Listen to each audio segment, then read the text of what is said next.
जय श्री राम दोस्तों, मैं कल्याण भगत स्वागत करता हूं आपका अंबे कल्याण चैनल पर।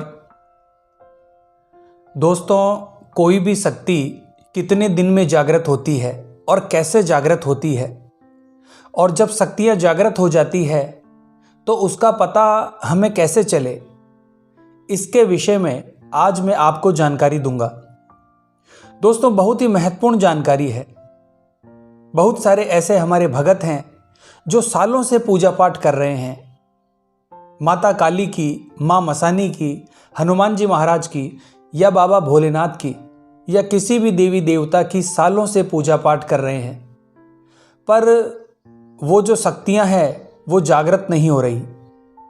कई हमारे भगत हैं जिनका प्रश्न है कि गुरुजी हमारा ऑरा नहीं बढ़ रहा, शक्तियां जागृत करें तो कैसे करें, हमें कैसे अनुभव हो कि हमारी शक्ति जागृत हो चुकी है। तो दोस्तों, मैं आपको एक बात बता दूं, कोई भी शक्ति जब जागृत होती है तो पहली बात, वो एक बार में जागृत नहीं होती। इस चीज का आपको विशेष ध्यान रखना चाहिए। दोस्तों, इसके लिए एक वीडियो मैंने पहले भी अपने चैनल पर बनाया है, जिसमें आपको मैंने बताया है कि साधना में और नॉर्मल पूजा पाठ में क्या फर्क है। दोस्तों, साधना का महत्व इसलिए बढ़ जाता है क्योंकि साधना में नियमों को अपनाया जाता है। नियमों में बंद कर और एक विशेष दायरे में रहकर साधना की जाती है, पूजा पाठ शुरू की जाती है। आप इसमें कई प्रकार के परहेज रखते हो। उन परहेज को ध्यान में रखते हुए आप 21 दिन, 41 दिन, 11 दिन, जितने भी दिवस की आप साधना करते हो, तो उस साधना का फल बहुत ही गजब तरीके से आपको मिलता है।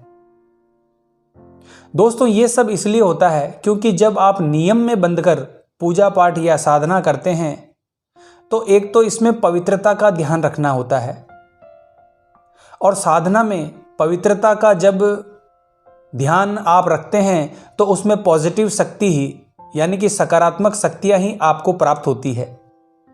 कोई भी नकारात्मक शक्ति आपको टच भी नहीं कर पाती। तो दोस्तों, नियम बहुत जरूरी होते हैं, और इसीलिए किसी भी देवता को अगर आपको जागृत करना है, उनकी शक्ति आपको प्राप्त करनी है, तो वो नियमों में बंध कर ही होता है।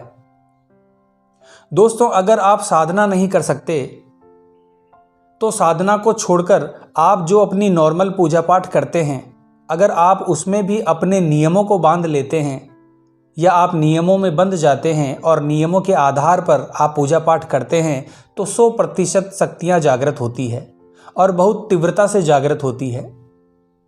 और दोस्तों, मेरा तो मानना यह है कि अगर आप अपने जीवन में नियमों को ऐड कर लें तो आपको ये नियम नहीं लगेंगे, ये आपकी दिनचर्या का एक हिस्सा बन जाएंगे। और दोस्तों, साधना में जो फल आपको मिलता है वही फल आपको अपनी नॉर्मल पूजा पाठ में मिलने लगेगा।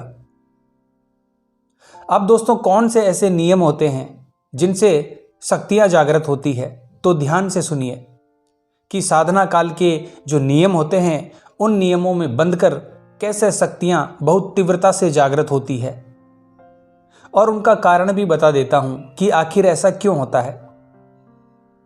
दोस्तों, जैसे मैंने आपको पहले बताया है कि साधना काल में जब भी आप होते हैं, चाहे 3 दिन, 11 दिन, 41 दिन की साधना हो, उस साधना काल में पवित्रता का विशेष ध्यान रखना होता है। आपको शारीरिक रूप से भी पवित्र और मानसिक रूप से भी पवित्र रहना पड़ता है, और आपके वस्त्र भी साफ सुथरे होने चाहिए। तो दोस्तों, उसमें क्या होता है कि जो भी शक्ति आपको छूती है, जो भी शक्ति की तरंग आती है, वो पॉजिटिव होती है, सकारात्मक होती है, क्योंकि आप पवित्रता का विशेष रूप से ध्यान रख रहे हैं।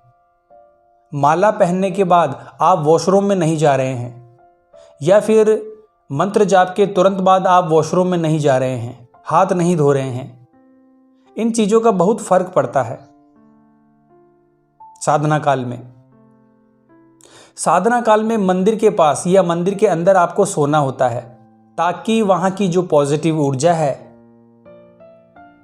मंदिर के पास की, वो बहुत ही तीव्र गति से आपको प्राप्त हो। साधना काल में जो भोजन आप करते हैं उसमें सादा भोजन आपको करना होता है। सादे भोजन के अंतर्गत लहसुन प्याज बिल्कुल आपको नहीं खाना है। इसके साथ ही मांस मदिरा का सेवन आपको नहीं करना है, यानी कि तामसिक वस्तुओं का सेवन आपको बिल्कुल बंद कर देना है, क्योंकि दोस्तों इस प्रकार का भोजन आपके अंदर की गर्मी को बढ़ाता है और तामसिक प्रवृत्ति का भोजन होने के कारण आपके अंदर लोभ, मद, इन चीज़ों का विकास होता है।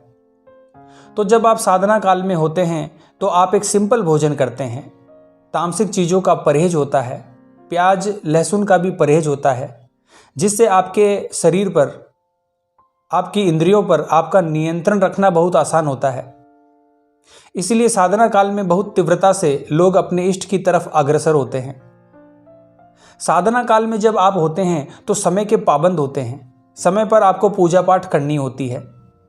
एक समय आप बांध देते हैं कि मुझे शाम को 6 बजे पूजा करनी है, मुझे सुबह 5 बजे पूजा करनी है, या जो भी समय आपका होता है उस समय को निर्धारित रखते हुए आपको पूजा पाठ करनी होती है, ताकि देवीय तरंगें उसी पर्टिकुलर समय पर वहाँ पर उपस्थित होती है। जब आप एक समय पर पूजा करना शुरू करते हैं तो उस समय के अनुकूल देवता या उनकी तरंगें या उनके दूत या उनके वीर वहाँ पर उपस्थित होना शुरू हो जाते हैं, क्योंकि उस समय आप भोग भी देते हैं, उस समय आप दीपक भी जलाते हैं, जोत जलाते हैं, उस समय आप मंत्र जप करते हैं, नाम जप करते हैं, तो उसका जो फल है वो आपको बहुत तीव्रता से प्राप्त होता है। दोस्तों जब आप साधना काल में होते हैं तो आपके बाल नहीं कटते, आपके नाखून नहीं कटते। इनको नहीं काटे जाने का कारण है दोस्तों, क्योंकि साधना काल में जो भी हम पूजा पाठ करते हैं, मंत्र जाप करते हैं, हवन करते हैं, उससे जो ऊर्जा उत्पन्न होती है वो हमारे शरीर के एक एक अंग में समाहित हो जाती है। इसलिए इन चीज़ों को नहीं काटा जाता साधना काल के दौरान। दोस्तों जब आप साधना काल में होते हो तो आपको अपने पूरे शरीर का ध्यान रखना पड़ता है। आसन पर बैठकर आपको पूजा पाठ करनी पड़ती है, ताकि आपकी जो ऊर्जा है वो धरती में समाहित ना हो जाए। साधना के तुरंत बाद आपको जमीन पर पैर नहीं रखना होता, किसी मोटी चीज पर रखना होता है, जिससे ऊर्जा जो है वो आपके शरीर के माध्यम से धरती में फ्लो ना कर सके। तो उसी प्रकार से बाल और जो नाखून होते हैं उनको भी नहीं काटा जाता है, क्योंकि काटने से आपकी ऊर्जा व्यर्थ हो जाती है, वेस्ट हो जाती है। इसके साथ ही दोस्तों साधना काल के अंतर्गत अपने शब्दों का चयन आपको बहुत सोच समझकर करना पड़ता है, ताकि आपके शब्दों के द्वारा किसी को किसी प्रकार की हानि ना हो। क्योंकि दोस्तों साधना काल में एक साधक की जो जिह्वा होती है, वचन होते हैं वो सिद्ध होने लगते हैं। उसके मुख से निकले गए एक एक वचन सत्य होना शुरू हो जाते हैं। दोस्तों अगर आप साधना काल में किसी व्यक्ति को आप उल्टा सीधा या ऐसा कुछ बोल देते हो कि तू मर जाए, तेरा एक्सीडेंट हो जाए या तेरा पैर टूट जाए, इस प्रकार के कुछ शब्द अगर आप उसे बोल देते हो तो वो सत्य होना शुरू हो जाते हैं। क्योंकि साधना काल में अर्जित जितने भी पुण्य हैं वो पुण्य मिलकर आपके शब्दों को, आपके आदेश को पूर्ण करते हैं। तो इस चीज का आपको विशेष रूप से ध्यान रखना होता है। दोस्तों साधना काल में एक वो समय होता है जिस समय साधना काल एक वो समय होता है जिस समय आपको पूर्ण एकाग्रता रखनी पड़ती है, और साथ साथ में आपका ज़्यादा से ज़्यादा समय आपका अपनी पूजा पाठ में होता है।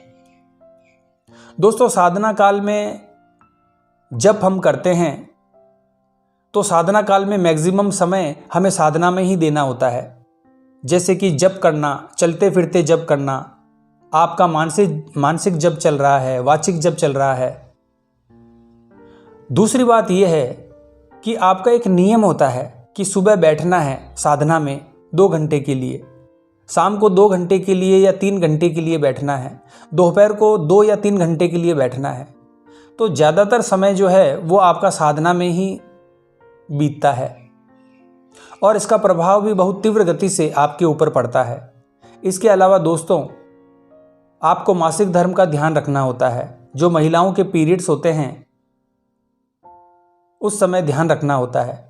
आपको किसी भी प्रकार से शारीरिक संबंध नहीं बनाना होता, क्योंकि दोस्तों साधना का समय एक ऐसा समय होता है जब इस प्रकार के विचार लाना भी आपके लिए गलत होता है। साधना काल के दौरान आपको पूर्ण रूप से शारीरिक और मानसिक रूप से मजबूत और सशक्त बनकर साधना करनी पड़ती है और सभी भोग विलासिताओं की चीज़ों का त्याग करना पड़ता है। तब जाकर शक्तियाँ प्रसन्न होती है और आपको शक्तियों की कृपा प्राप्त होती है। दोस्तों, साधना काल में आप केवल और केवल प्रभु के चिंतन में ही रहते हैं।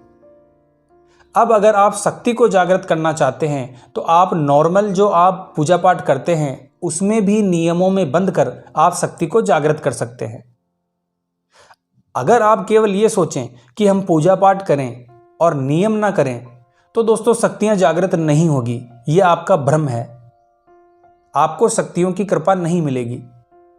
आपको इस चीज़ का विशेष रूप से ध्यान रखना है। तो दोस्तों, आशा करता हूँ आज की ये जानकारी आपके लिए उपयोगी साबित होगी। तो कमेंट बॉक्स में हर हर महादेव बोलना पड़ेगा। दोस्तों, मिलते हैं इसी प्रकार की अगली जानकारी के साथ। जय माँ अम्बे, जय श्री कल्याण।